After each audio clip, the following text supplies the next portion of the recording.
getting to see the collapse of the Soviet Union, which means those interdependent systems, which were competing with another communist system, didn't have to compete with that any longer, and trade further expanded out to Russia and the other different parts of the world. Does anyone know about Francis Fukuyama? He made a statement whenever the Soviet Union collapsed that we have now reached the end of history, which is his way of saying that the history of mankind, or humankind to this point, had led us to a place where we were in a linear motion towards a goal or something like that. Oh, is that when he said, like, democracy was the end of history because it's the best system? Yeah, he said whenever the Soviet Union collapsed, that capitalist democracy, since it was the best possible human invention, had been reached, and there was no more need to write down the annals of history because we were already there at the end of human achievement. There was nothing else to document. Clearly, this was his belief that capitalism was reaching the ends of the globe and that everything was going to be solved. Clearly, this did not happen quite that way. Now, a lot of countries did fall into line with capitalism, but it was not quite as awesome as what he saw it was. This inception of globalization led to things like the U.S. becoming the sole superpower. Was during this time, what you saw was that once Russia had demise, there was a unipolar world. And we saw the replacement of things like GATT with things like the World Trade Organization. And we are, of course, at a stage now where we're still in globalization, but we're seeing the rise of other countries that are using globalization to their benefit, like China.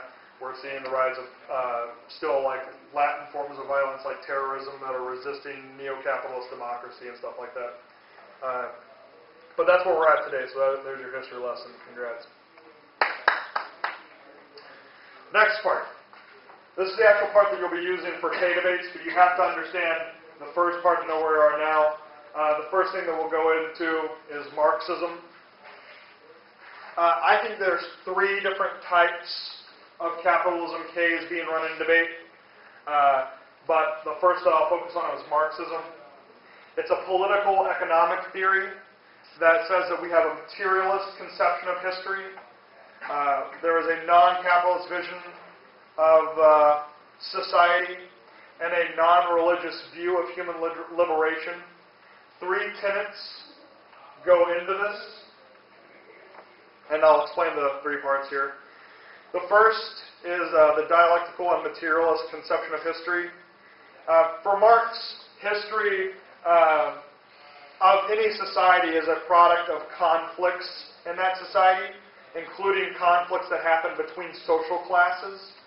Does anybody know the social classes for Marx? The proletariat and the bourgeois. Yeah, the bourgeoisie and the proletariat are the two primary social classes that Marx feels has been conflicting. There's also conflict between the development of the forces of production, like technology, etc., and the relations of production, which is things like the institutions. So institutions catching up with technologies. How a society is determined, where it's going, its history, is determined by these conflicts.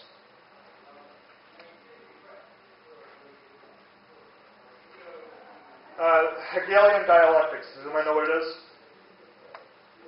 It's a simple theory.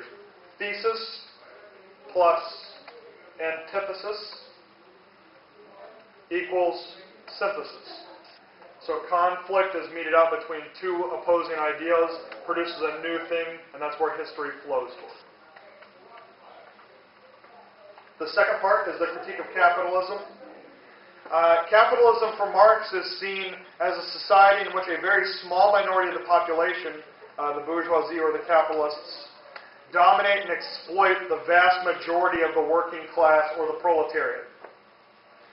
In Marx's labor theory of value, workers really don't have any choice but to produce more items and more value and more output than is necessary to pay for the cost of their reproduction in society over time.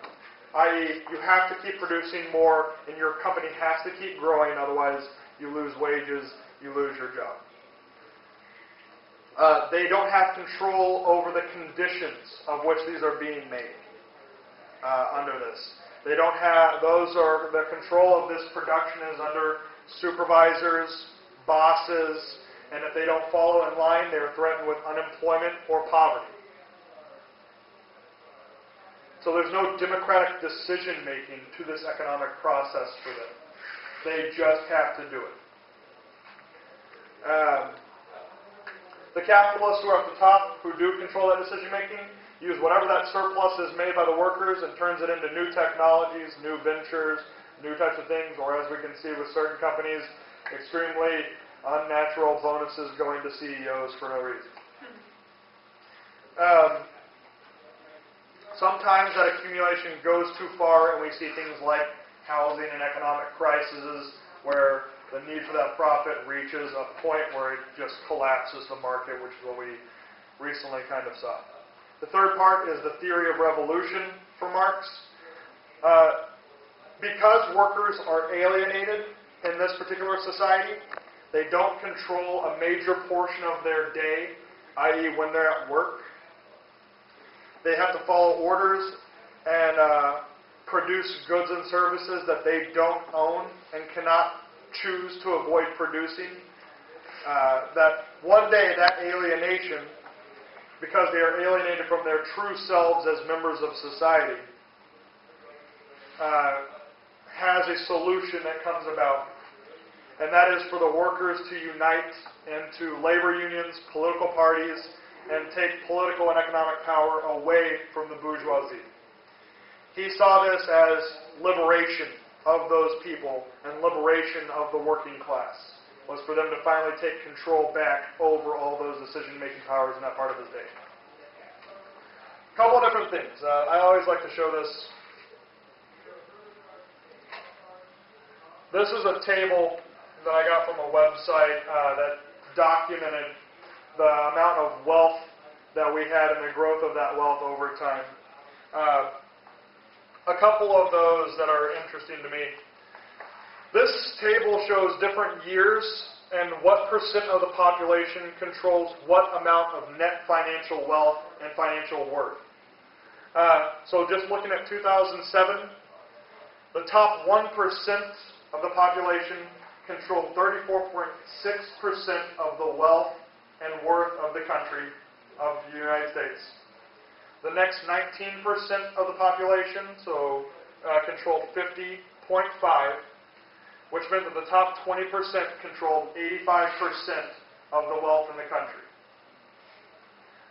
The bottom 80% only controls 15% of the wealth in the country.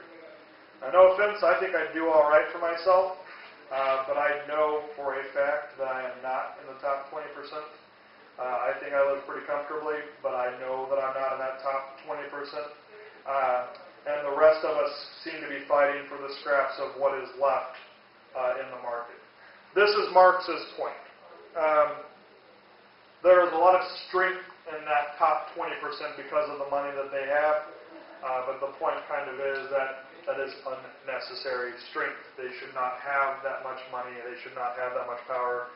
Even if you don't believe in the idea of socialism in like the general sense of an alternative, that we should all be equal in monetary status, you can at least probably agree that there should be a little bit more differentiation between the 20% and the bottom 80. Anyways. So,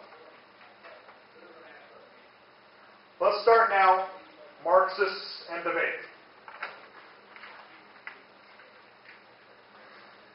Marxists seem to view capitalism as incredibly strong and resilient, and thus often prefer to talk about it in a totalizing sense. The theory that we talk about with Marxism centers around the concept of the boom-bust cycle, where capitalism goes through stages of ups and downs, but eventually it's unsustainable. To the point that it will inevitably collapse and provide us opportunities for new revolutions. Key authors, like I've said, if you want to do further research, Stephen Tumino, James Herod, the author Covell, the author Zavarzada. If you see these names whenever you are at, or whenever you are Negan running a K that involves capitalism, you are most likely in a Marxist capitalist debate. The strength of this form of capitalism, K, is the unsustainability debate, which the cards are very, very good for. That says that we will inevitably have a collapse in the system. It will not be able to last. And there is a massive diversity of impacts.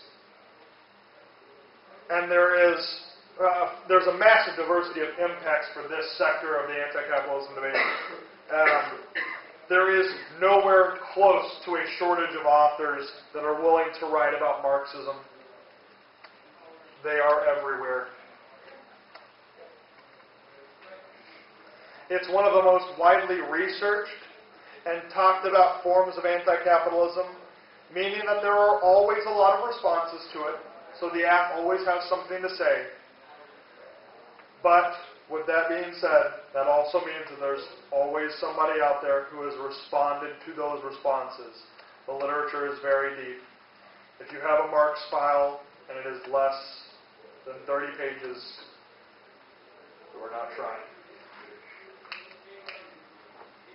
The weakness of this form of capitalism is, like I said above, everybody writes about it.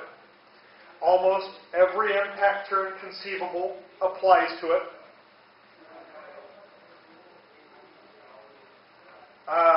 There's also a point that, depending on your app, you have a K app, that a permutation, link turn, and disadvantage to the alt strategy can be generally fairly effective. This is one of those things where if you have a good block and you have good answers too, because they will have good answers on the other side, being in a debate like this is solely a question of how good you are at debate, whether you will escape with a win or a loss. It's not one of those things where you will go into a situation where they just won't have anything to say, usually. It's just a skill of how good you are as a debater. Which is kind of the weakness, is that there's not a giant strength in terms of that literature base. It's just one that is widely written about. But like I said, lots of good stuff happens. Lacan and capitalism, the second form of anti-capitalism.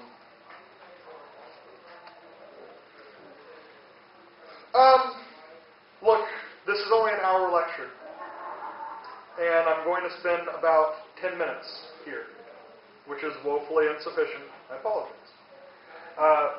So if you have more questions, feel free to email me or any number of these things. I will give you a general overview of what I think and some of the basic key concepts, but in terms of how much time we have, not a lot of time will get spent here. I apologize. Like all Lacanian-based arguments, it begins with a question of desire. In Lacan, desire is formed around a link between the subject and the world that it exists in. That subject is constantly attempting to suture that lack, or fill it, or fix it, or cover over it. Zizek is the most notable Lacanian author writing about capitalism, although Alain Badiou has done very good work as well. Most notably, his argument is that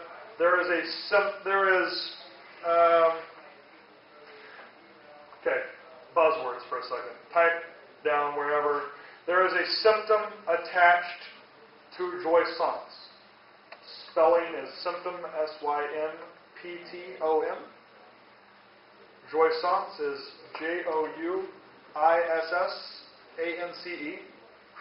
That second term, I will explain that sentence by saying that practically, capitalism enjoins these two because it joins the subject or the person to their symptom, i.e. what they lack in the world, the thing that is causing them distraught.